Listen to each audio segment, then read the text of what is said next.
Hi friends, ಎಲ್ಲರಿಗೂ ನಮಸ್ಕಾರ. ತುಳಸಿ food ವ್ಲಾಗ್ಸ್ಗೆ ಸ್ವಾಗತ. ಇವತ್ತಿನ ವಿಡಿಯೋನಲ್ಲಿ ಪನ್ನೀರ್ ಫ್ರೈಡ್ ರೈಸ್ ಹೇಗೆ ಮಾಡೋದು ಅಂತ ತೋರಿಸ್ಕೊಡ್ತೀನಿ, ಬನ್ನಿ. ಒಂದು ಅಗಲವಾಗಿರೋ ಪಾತ್ರೆ ತಗೊಂಡಿದ್ದೀನಿ, ಅದಕ್ಕೆ ಎಣ್ಣೆ ಹಾಕ್ಕೊತಾ ಇದ್ದೀನಿ. ಶುಂಠಿ ಬೆಳ್ಳುಳ್ಳಿ ಪೇಸ್ಟ್ ಹಾಕ್ತಾ ಇದ್ದೀನಿ. 4 ಹಸಿಮೆಣಸಿನ್ಕಾಯಿ ಹಾಕ್ತಾ ಇದ್ದೀನಿ.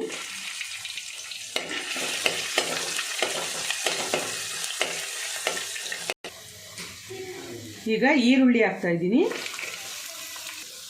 ಇದನ್ನು ಸ್ವಲ್ಪ ರೋಸ್ಟ್ ಮಾಡ್ಕೋಬೇಕು. ಈಗ ಕ್ಯಾಪ್ಸಿಕಮ್ ಹಾಕ್ತಾ ಇದ್ದೀನಿ. ಕ್ಯಾರೆಟು ಬೀನ್ಸು ಹಾಕ್ತಾ ಇದ್ದೀನಿ.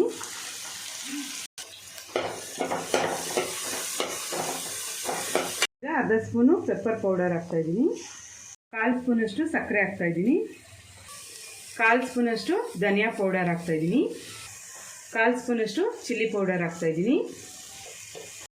ರುಚಿಗೆ ತಕ್ಕಷ್ಟು ಉಪ್ಪು ಹಾಕ್ತಾ ಇದ್ದೀನಿ. ಟೊಮೊಟೊ ಸಾಸು 1 ಸ್ಪೂನ್ ಹಾಕ್ತಾ ಇದ್ದೀನಿ. 2 ಸ್ಪೂನ್ ಆಗೋಷ್ಟು ಸೋಯಾ ಸಾಸ್ ಹಾಕ್ತಾ ಇದ್ದೀನಿ. ಈಗ ಇದನ್ನು ಸ್ವಲ್ಪ ಫ್ರೈ ಮಾಡ್ಕೋಬೇಕು. ಈಗ ಪನ್ನೀರ್ನ ಹಾಕ್ತಾ ಇದ್ದೀನಿ.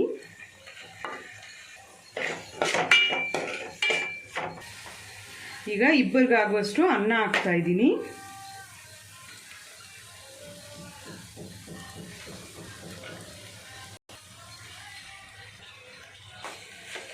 ಇದನ್ನು ಚೆನ್ನಾಗಿ ಮಿಕ್ಸ್ ಮಾಡ್ಕೋಬೇಕು.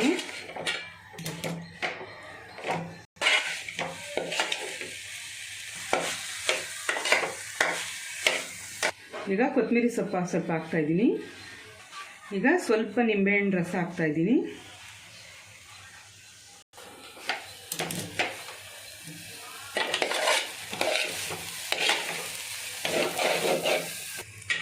ನೋಡಿ ಫ್ರೆಂಡ್ಸ್, ಈಗ ಚೆನ್ನಾಗಿ ಹುರಿದಿದ್ದೀನಿ. ಈಗ ಇದು ರೆಡಿಯಾಗಿದೆ.